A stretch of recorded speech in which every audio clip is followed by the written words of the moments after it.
This is a practice video. I haven't played this song in ages. I just hand wrote it for some patrons.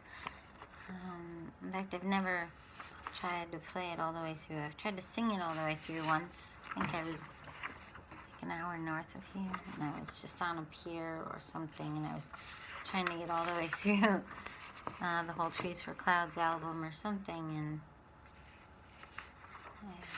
I don't really remember where I was now that I think about it.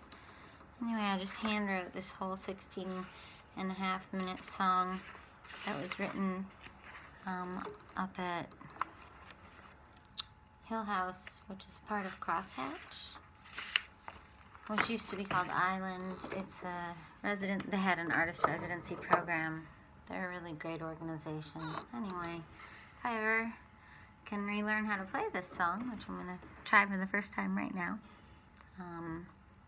a really, really rough version, just like, I'm sure I'll only get like half the chords, or most of the chords, but probably hardly any of the right hand instrumental parts. Maybe I'll put the raw original recording up on like my SoundCloud or somewhere someday. I don't love how it's sung necessarily 100%, but I was writing at the time and I was feeling a lot. And in the old days, my origin songs, I wasn't really conscious of the idea of them ever being heard by anyone, because I wasn't ever going to leak any of those. But now I've started doing that, and now so far to even like write in front of something, preserving it at all times, and that's actually probably affecting my writing a little bit, because I always have to be a little more restrained and play things within my ability to know I won't like mess up, or worry. I used to not worry about my voice cracking or whatever, and now I kind of think about that a little more ever since the 365 songs in 365 days, because it was like always something I was going to share that night. So yeah, this is from a time when I was much more private, kept everything much more sacred, shared an album about once every 5 years, and even that I kind of came too late for those 2 studio albums. Both of those are later than a lot of my peers started releasing. I had one album before my first studio album in 2010. I had one album called Melancholy Frog that I would like make handmade discs of and doodle all over them, and like sell them for donations at shows when I lived in Chicago. If anyone has any of those original Melancholy Frog discs with the original art on them, please let me know, because I would love a picture of some of that art. I didn't preserve anything back then, or if I did, I lost it all in a hard drive crash, so I would love to see some of those. Yeah, anyway, I have like a couple old posters, like one with a bunch of different random frogs on it, and yeah, really warped stuff. Anyway, here we go, The Light in the Dark. I don't know the intro at all.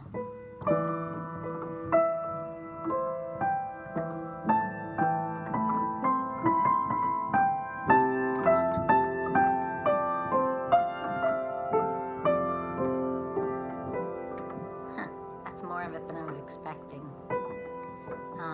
There's a whole part before that part that I didn't even try to play. I could try. I don't even remember it. I'll just start with the song, the singing part. Lightning becomes you. She said to the sky.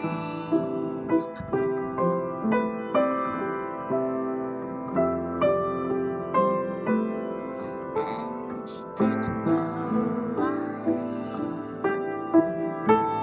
Those people would laugh when they're supposed to die.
These lights keep her safe inside of the storm is the only way she believes in now.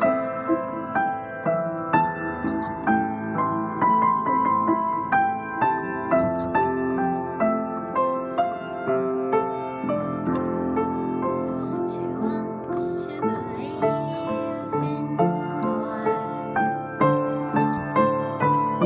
but how do you shut that door?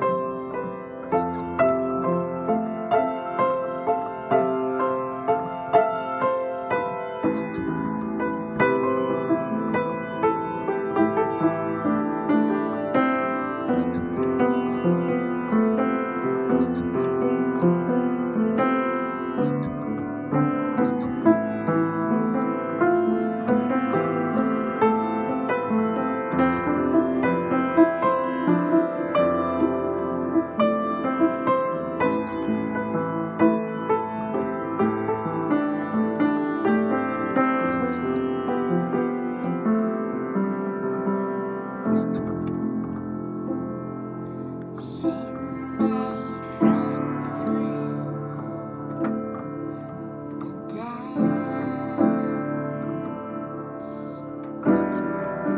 She could sing no other way. She made friends with the light. She could sing no other way.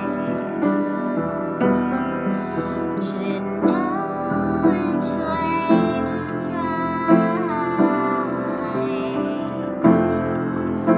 but she could sing no other way. She didn't know which way was right. After all of these years, after all of these nights.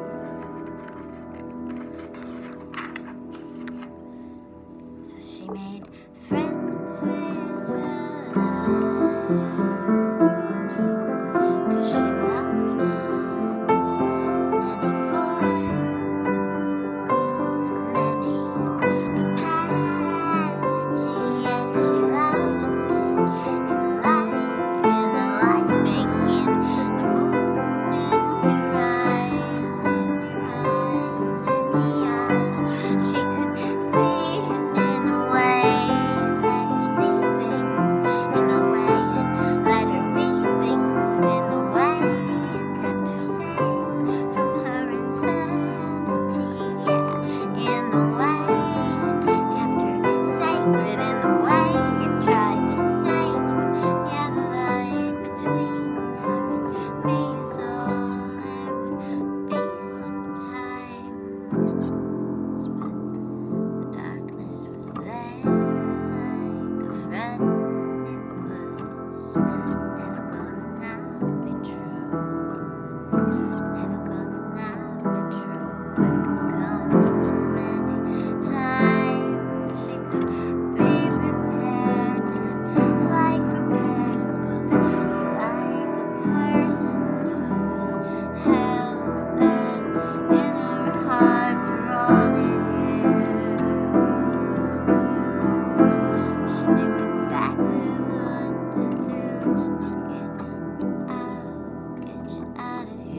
well.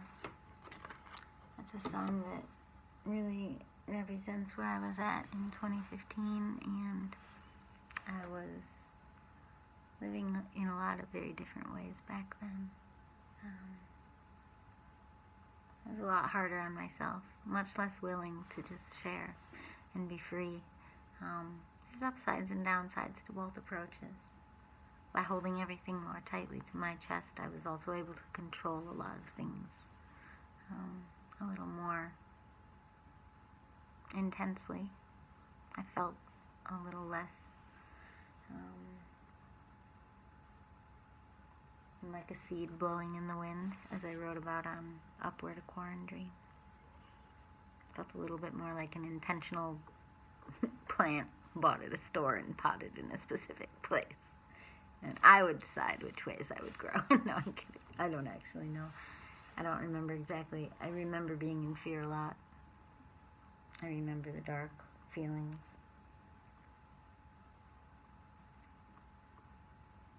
But I was also recovering from some pretty heavy trauma in 2015, so that was in there too. I hope that song is helpful to you. It's helpful to me. I hope to relearn a lot more of the high parts. You'll hear someday, if I ever sit down and really learn those high parts, you'll be like, wow, those were really missing from this video. Like, if you get to know the song from this, like, I was playing chords basically and some broken chords, but I wasn't really in the song. Like, I don't know. I didn't know the song. I was just following the chord progressions and then improvising. But I don't know the song yet. Perfect time maybe to mention, like, Joanna Newsom being someone I really look up to. She went on tour, I think it was last year. Well, no, it's 2 years ago. Oh my gosh. Well, it was 2019, October, and I saw her in Milwaukee with my friend Gabrielle, because we do some cover songs of Joanna, but also because we just love her. Our cover song band is called Snow Angel, if you're someone who came to our house and saw it. You're welcome. Although we don't just do Joanna, we do Sufjan too. And then a couple originals. Not really present tense, but it's a present tense piece of my heart for life. Anyway, Snow Angel. Oh, Joanna Newsom. I was blown away. I mean, her parts are intricate. Her right hand parts, they're like a classical song, and they're super intricate. As intricate as any Beethoven, Chopin, and bizarre, and the chord progressions are ever changing, and the rhythms, the meter, constant changing. And she learned her own songs note perfect and played them note perfect, and I was humbled. And thank you, Joanna, for the inspiration, because I think at that time I had the thought, like, I'm already too advanced for pop music. Like, people don't know what to make of advanced classical sounding stuff sometimes, but and that's not arrogance. It's just like 20 plus years of training and all the debt, and then to come out of it and realize that, like, oh, some people are making it big off four chords that I teach my piano students in their first lesson. I don't know why I picked that chord progression, but you know. And now, because I just did that badly, I suddenly wanted to prove myself to you, but you also just watched me play for 16 minutes, so I don't need to prove myself to you. Sometimes my fingers don't work when I play other people's songs, and I don't play things as well as I know I can. Also, when my heart's not in it, I don't play very well, so there you go. That's actually, it's come up before in my teaching. Like, when I have to demonstrate a song for someone, I get nervous, even if their song is like level 2 or level 3 baby easy for me, and I should be able to just play it well without effort. But if my heart's not in it, there's a good chance I'll make a stumble. So I have to, like, get really focused right before I play for them and, like, put my heart in it, even if it's just like...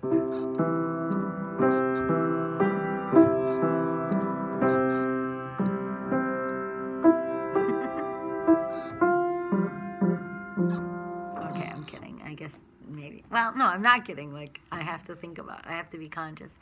I have to be present. It doesn't matter how easy, well, not easy, actually easy the song is for me. Well, I guess it's not easy if I can't execute it perfectly without effort. You get what I'm saying, I hope. I don't know. Maybe effort's the wrong word. Care. You have to care about what you're doing. And if you don't, it shows. And I've heard that in people at every level. I've heard people at a super advanced level and at a beginner level where when they don't care, it really does show when you're performing. It just comes out. So performing is not my natural nature. I think I really am a writer. And the performing is just a way to share your creations. And I don't really like the boxed in feeling of performing things the same way every time. So again, kudos and respect to Joanna, but I don't know that that's my path. So that's kind of nice then to be less known, a lot less known. Because then if I play my songs at shows, nobody's like, wait a minute, I've listened to that song and you missed the G in the right hand at the solo.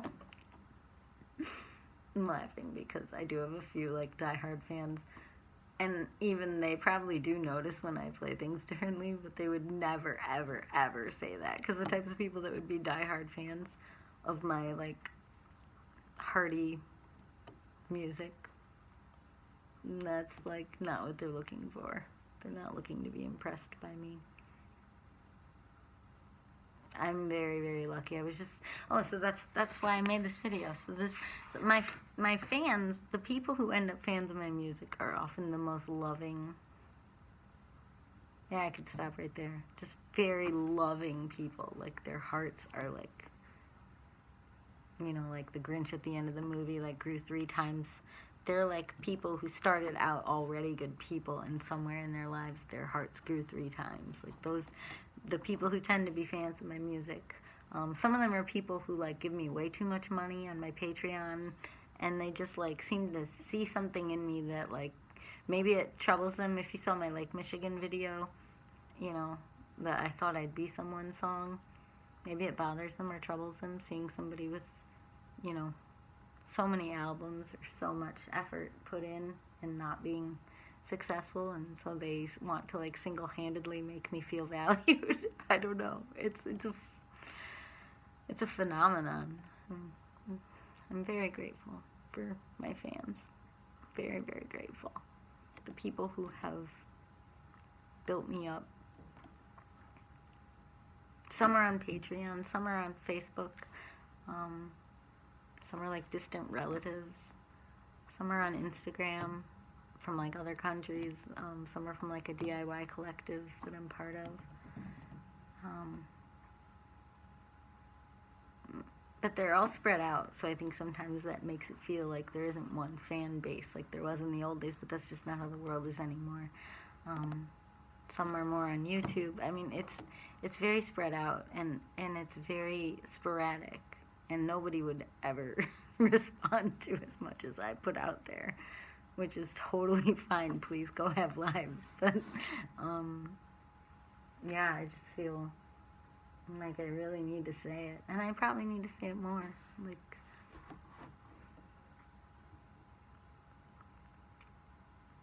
a well-timed or perfectly timed comment from a fan.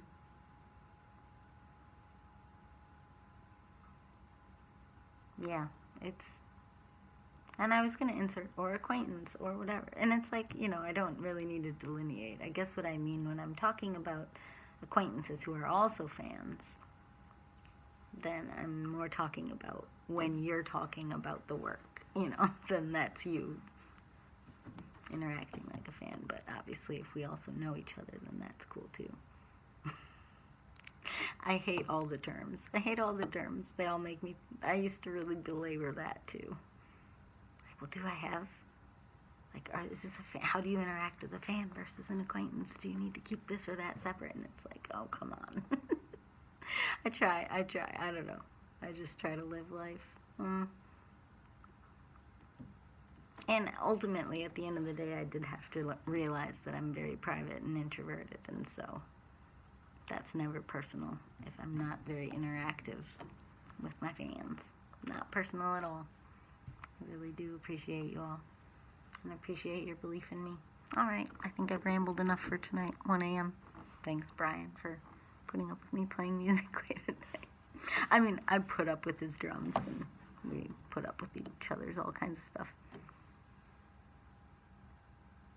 Very grateful to have a loving partner.